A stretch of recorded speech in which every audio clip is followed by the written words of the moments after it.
Me deu nojo, francamente, me dá vontade de ir no banheiro agora mesmo e vomitar.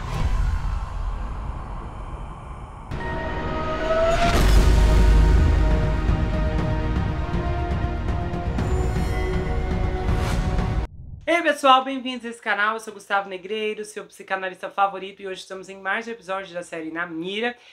E lembrando que você pode conferir os outros episódios dessa atração, estamos na segunda temporada e os episódios são bombásticos e muitas vezes exclusivos aqui para o YouTube. Então você pode fazer um tour pelo canal indo lá na página inicial, você está vendo aí.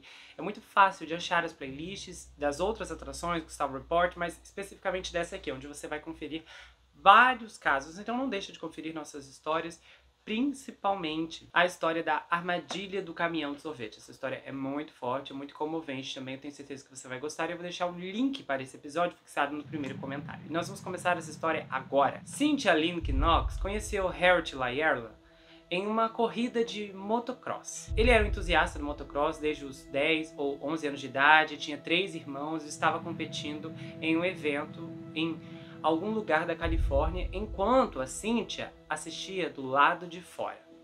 Mais tarde, eles foram morar juntos, na casa da mãe do Howard. O pai da Cynthia havia expulsado de casa aos 18 anos e o seu novo namorado arrumou um quarto para ela.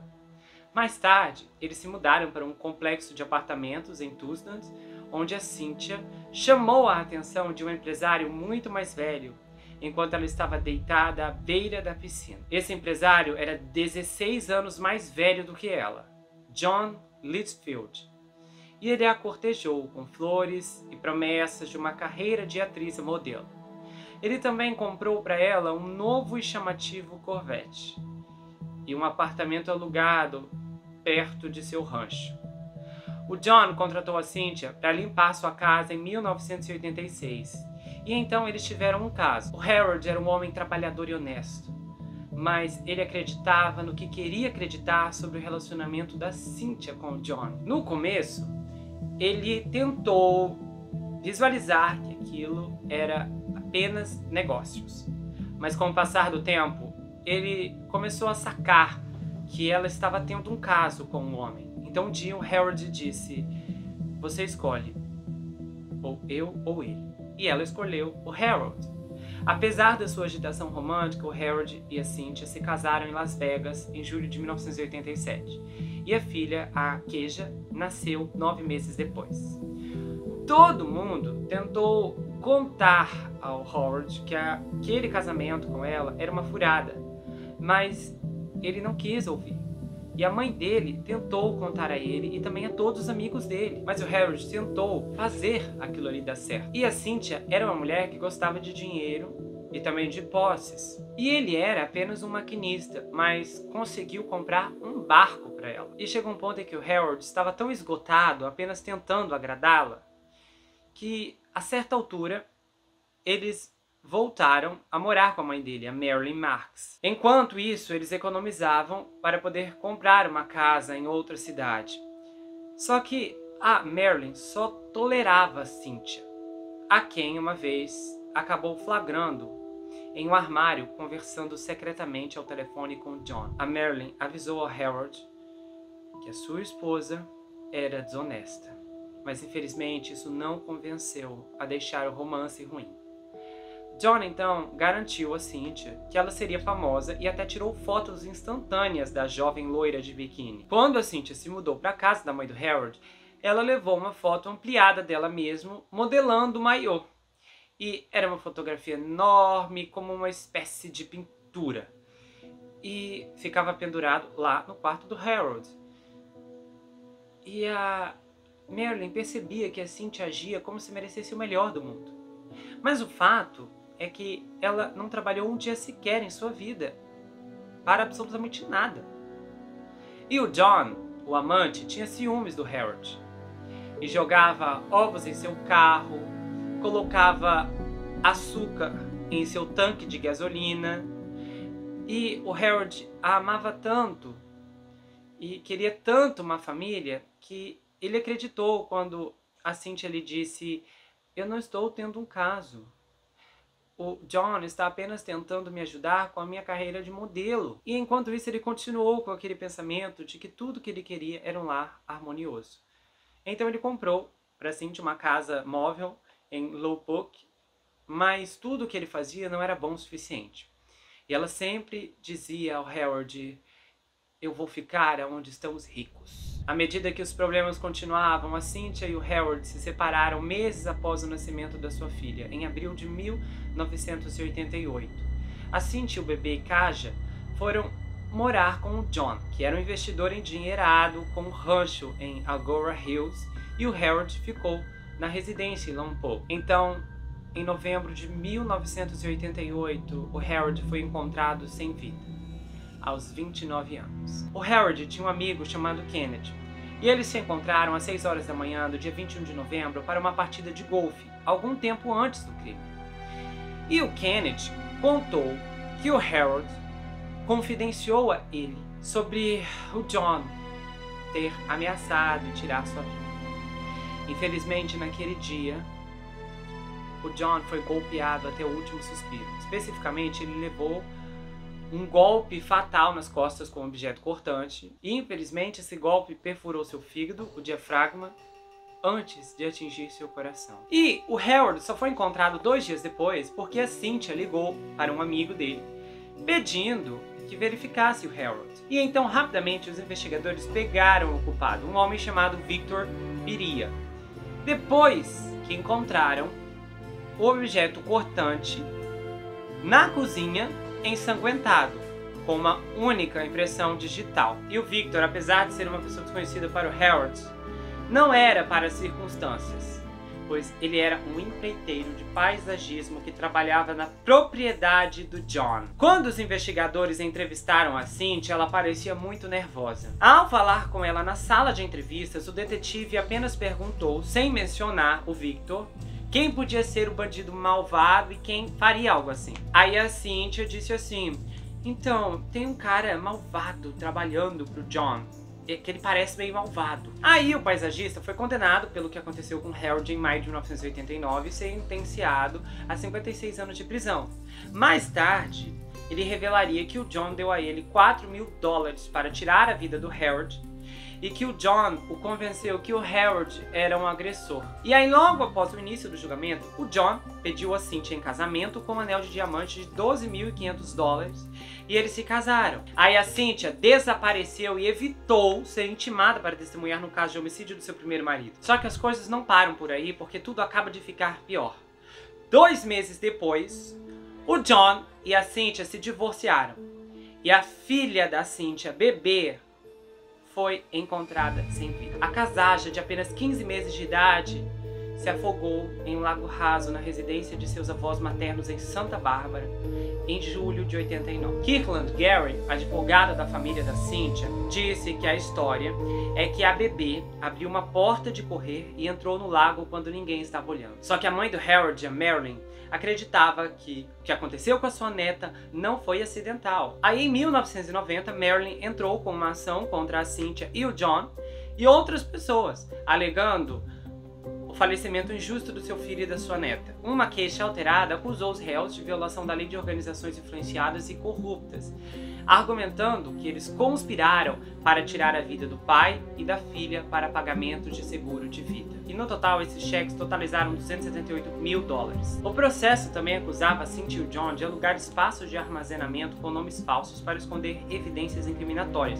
incluindo o Manual de Benefícios de Procura de Santa Barbara Center, uma divisão da Hugs Eckford, onde o Harold trabalhava. Ela também argumentou que a Cynthia e o John se casaram em Las Vegas para que ela não fosse forçada a testemunhar contra seu novo marido ou vice-versa. Também foi descoberto que o casal fez ligações interestaduais e também usaram instalações interestaduais como parte do seu esquema para ocultar evidências. E isso incluiu ligações entre a Cynthia e o John quando ela fugiu do estado durante o julgamento do paisagista. O processo também argumentava que o empregador do Harold havia informado a Cynthia que a sua filha de 8 meses era co-beneficiária das apólices de seguro de vida do marido falecido e que a menina tinha direito a receber $139.000.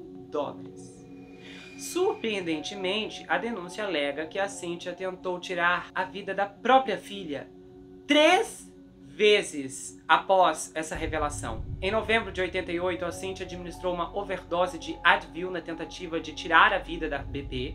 Só que aí ela sobreviveu. Então, em janeiro de 89, a Cynthia colocou a bebê em uma banheira cheia de água na tentativa de afogá-la. Então, em seguida, a Cynthia afogou a bebê em um viveiro de peixes nas instalações de seu pai, o que permitiu que ela arrecadasse todos os rendimentos das apólices de seguro de vida de Harold. Para piorar, a Cynthia ainda recebeu uma terceira apólice de seguro da bebê com $25 mil.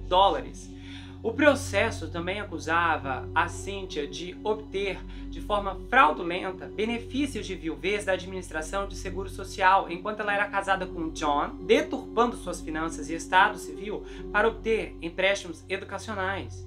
Só que, infelizmente, o juiz da apelação rejeitou o caso após decidir que a Marilyn não tinha legitimidade para abrir o processo por homicídio culposo porque ela não era considerada a única herdeira. Se não bastasse tudo isso, em 1994, a Cynthia então adotou uma nova identidade, a de Capitã Christina. Pois é, a Cynthia e o John permaneceram juntos, mesmo depois de se divorciarem. E, claro, após o julgamento do paisagista homicida. Então, os dois se mudaram para a área de Houston e lançaram um negócio de aluguel de iates e cruzeiros com jantar em 94. A frota deles cresceu ao ponto de incluir iates para casamentos, com as águas de Clear Lake e também Galveston Bay com pano de fundo. Mas a Cynthia não era conhecida por seu nome verdadeiro. E em sua empresa Majesty Van Towers, todos a conheciam como Christina White. As críticas online mostravam elogios à Capitã Christina e ao Capitão John por garantir que suas cerimônias de casamento ocorressem sem problemas. E a Cynthia, que comandou o programa Royal Princesas de 95 pés, era uma das melhores capitães de acordo com o homem que a treinou para comandar navios. Randy Price, dono da CRP Marine, disse que a Christina White era muito competente. Como Christina, a Cynthia obteve e renovou facilmente sua licença de marinheira 4 vezes ao longo de 15 anos. Ela também adquiriu com sucesso a documentação TSA para entrada em áreas portuárias seguras. E aí, quando a Christina solicitou novamente seu passaporte americano em 2005 e a sua licença de marinheira, os federais começaram a investigar a sua verdadeira identidade. As autoridades verificaram suas impressões digitais e as vincularam às impressões tiradas como parte da investigação do homicídio do Harold. Então, como parte da extensão dessa investigação, o detetive aposentado de Lompoc identificou uma foto da Christina como Cynthia. E aí eles perceberam que a Cynthia obteve uma cópia de certidão de nascimento da Christina White em julho de 92 e a usou para obter um número de seguro social como esse. A Cynthia foi presa em março de 2016 e admitiu que não era Christina White, mas disse que outra pessoa obteve a certidão de nascimento de Christina para ela.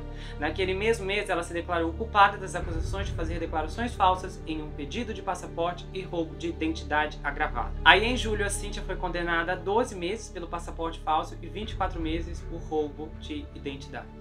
Após a sua sentença de 3 anos em uma prisão federal, ela teve 1 ano de liberdade supervisionada. Enquanto os federais questionavam a Cynthia sobre seu roubo de sua identidade, os investigadores da Califórnia voaram para o Texas para interrogá-la sobre o falecimento do Harold. Aí o advogado dela, o John Floyd, tinha muito a dizer. Não há dúvida que ela estava levando uma vida dupla.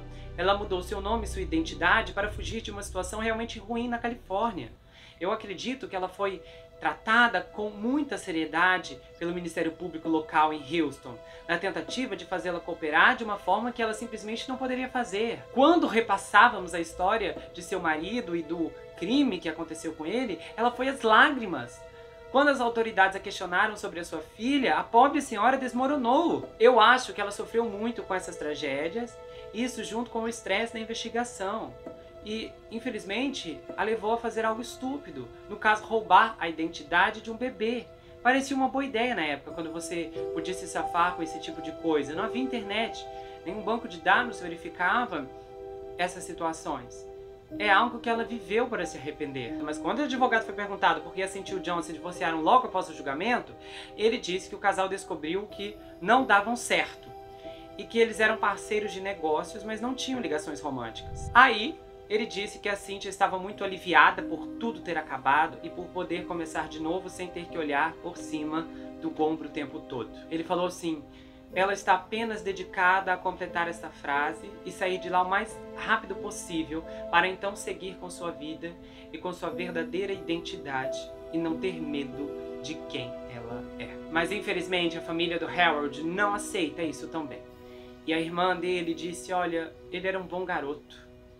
Ele gostava de motos sujas, tinha senso de humor, era querido por todos e era apenas um cara legal. E isso é triste porque a Cynthia entrou na nossa família, destruiu nossa família e foi embora, levando tudo, e ainda ficou impune. Quando a Cynthia foi presa, os detetives do caso e a família, que sempre acreditaram que ela orquestrou tudo, tiveram um vislumbre de esperança. E para piorar tudo, ao longo das décadas, eles acabavam tendo que viajar para testemunhar nas audiências de liberdade condicional do Victor, além de ter que arrecadar mais de 1000 assinaturas para impedir sua liberdade.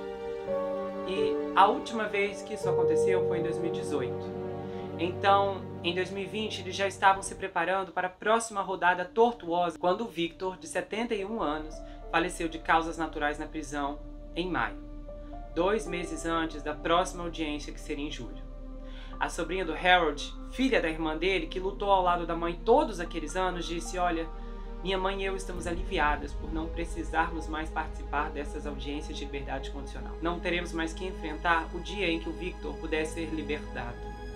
Esse fardo foi levado e estamos muito agradecidos. Victor finalmente recebeu a pena que merece. Esse caso é tão triste porque eu penso que tortura essa família teve que passar, lidar com um homicida que podia ser solto e com outros 2 que ainda estavam por aí. É triste ver que o John e a Cynthia, infelizmente, não vão recomeçar a vida deles na cadeia, que é onde os 2 precisam estar. Eu não acredito nisso, para mim os 2 são culpados. O paisagista ia querer bancar o vingador por alguém. Me poupe. Olha, assim, eu estou impressionado que eles não conseguiram incriminar os 2. Porque, assim, a questão, o motivo ali é óbvio, descarado. E assim, o mais chocante é que isso é que prova como a impunidade, ela causa mais crimes. Como a Cynthia percebeu que ela e seu amante se safaram do que eles fizeram com o marido, ela então tirou a vida da bebê. Essas pessoas são muito perigosas. Essa mulher vivendo a identidade de outra pessoa. O discurso do advogado me deu nojo e francamente me dá vontade de ir no banheiro agora mesmo e vomitar, porque essa é uma cara de pau pra... ela estava comovida. É absurdo como ela afogou a própria bebezinha. Ninguém fez nada. É impressionante como pessoas conseguem escapar tão desenfreadamente. Não apenas tira uma vida, mas depois tira outra e ainda assim se safa. Eles tinham que ter reaberto o caso quando ela foi pega de novo. Aqui há indícios violentos de uma vida criminosa, de uma jornada criminosa, e infelizmente ninguém conseguiu pará-los. Eu não gostaria de estar na pele dessa família porque eu penso como é triste deitar com a cabeça no travesseiro e pensar que essas pessoas ainda estão por aí. Eu consigo me lembrar de uma circunstância mais íntima em que uma pessoa deveria ser punida legalmente pelo que ela fez. E infelizmente, quando eu tenho esse desprazer de lembrar desta pessoa, ela está por aí livre, leve e solta, trabalhando, provavelmente ainda trabalhando em escolas, atendendo menores indefesos, enquanto ela continua cometendo seus crimes e ninguém faz nada para parar. Se essa situação, que é um caso em que eu sei que não levou a um homicídio, já me revolta profundamente, imagine essa família que perdeu tanto a netinha como também o irmão, o filho, né, a sobrinha. É triste de todas as maneiras. Às vezes a impunidade, ela é inexplicável porque algumas pessoas continuamente se safam, mesmo com tudo apontando para a culpa, com tudo denunciando, mãos repletas de sangue. E a vida, ela reserva surpresas que às vezes são tão desagradáveis que nós nos damos conta que não temos como reagir à altura a essas circunstâncias. Porque a verdade é que nem todas as pessoas nesse mundo serão punidas em vida. Este é o mais triste. Muitas pessoas vão fazer o mal, vão cometer o mal, vão fazer atrocidades e vão se safar. Vão comer bem, vão viver bem, vão estar no conforto, no ar-condicionado, na beira de uma praia ou de uma piscina, rindo e sorrindo, porque tudo deu certo em suas vidas. E essa é uma perspectiva que, quando certas pessoas realmente se dão conta que essa possibilidade amarga é real e está acontecendo, muitos não aguentam e entram em uma profunda depressão. Porque a depressão, em uma de suas causas, pode ser a ideia de que você está vivendo algo ou vendo algo que você não aceita e não consegue mudar. E você acaba se dando conta que aquilo é permanente. Só que a situação é tão absurda que ela gera tanto incômodo que te faz não respirar mais como você deveria. E, ao invés do problema adoecer, é você quem adoece. É por isso que precisamos de muita sabedoria para identificar quais pontos não devemos nos aproximar, pois esses pontos podem nos machucar de forma muito profunda. Infelizmente, o Harold, ele errou feio quando ele insistiu no relacionamento com essa mulher. Ele errou de tantas maneiras, porque ele acabou passando por cima de um adultério, acabou passando por cima de uma mulher que claramente não o amava, para viver um amor que precisa de duas pessoas, mas que só tinha uma em funcionamento. E, infelizmente, enquanto as pessoas não entenderem isso, elas vão tropeçar, e algumas vão cair de forma fatal. Vão cair da vida para o cemitério. Se você se encaixa nessa situação agora, se você que está me ouvindo aí, está namorando com alguém que não te valoriza, e ainda por cima tem indícios de sinais claros de perigo, de agressividade, de violência, você está insistindo em um fim trágico. Você está batendo na porta do perigo e esperando a porta se abrir e seja o que Deus quiser. Porque muitas vezes a maior parte das tragédias está sempre relacionada a pessoas que insistem em relacionamentos fracassados. E quando você insiste em um relacionamento fracassado, você não entende que existem coisas piores do que o fracasso. E muitas vezes, quando você insiste em um relacionamento fracassado, você está desenterrando o que há de pior, além do fracasso. Porque o fracasso não é o fim, mas perder a vida é o fim. Se você está namorando alguém onde você fantasia que o relacionamento está indo, está avançando, que você está amando, é hora de parar. É hora de sacudir a poeira. É hora de dizer, não, chega, isso não é pra mim, eu não quero isso. E você não tem que querer mesmo. Você não precisa ficar em um relacionamento onde não há retribuição, onde não há uma mutuidade, onde não há amor. Eu já atendi pacientes que chegavam até mim e estavam em um relacionamento absurdo. E no fim, o objetivo, a meta da pessoa era que algo no tratamento ajudasse a ser mais forte para continuar tolerando o intolerável. E o pior é que, como nesse caso, há outras pessoas que são machucadas, a família, porque muitas vezes a família sai como um vilão quando ela diz termina, separa, larga, abandona, esse cara não é pra você, essa mulher não é pra você, pula fora, o que a gente precisa? Ai, vocês querem afundar meu relacionamento, vocês não aceitam que eu sou feliz, e por aí vai.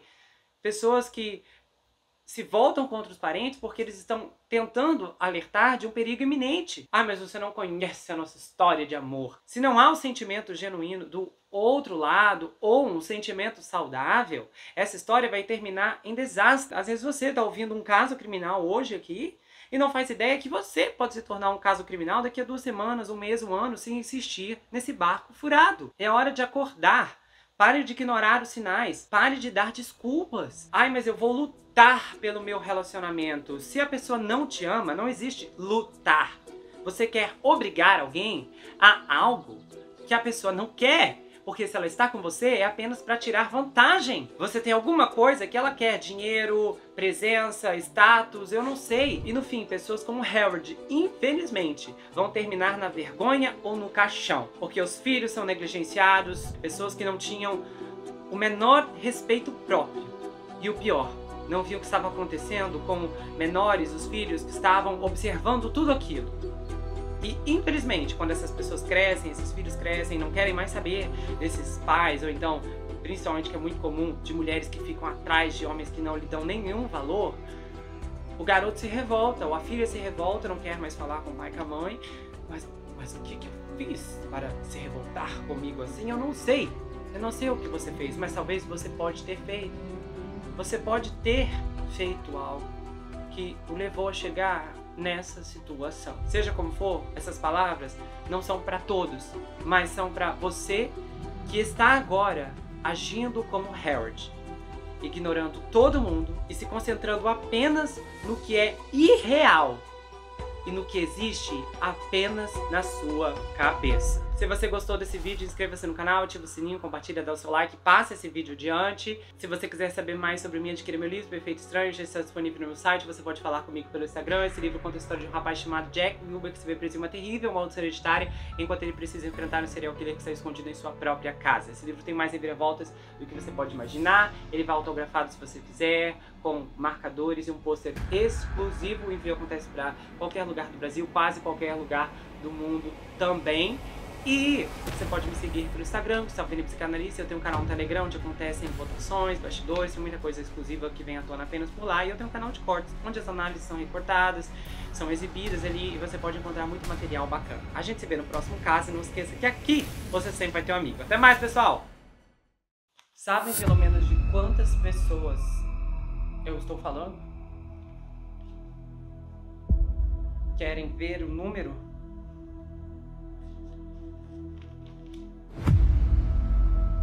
Ele está nos seguindo. E então a van para ao lado delas.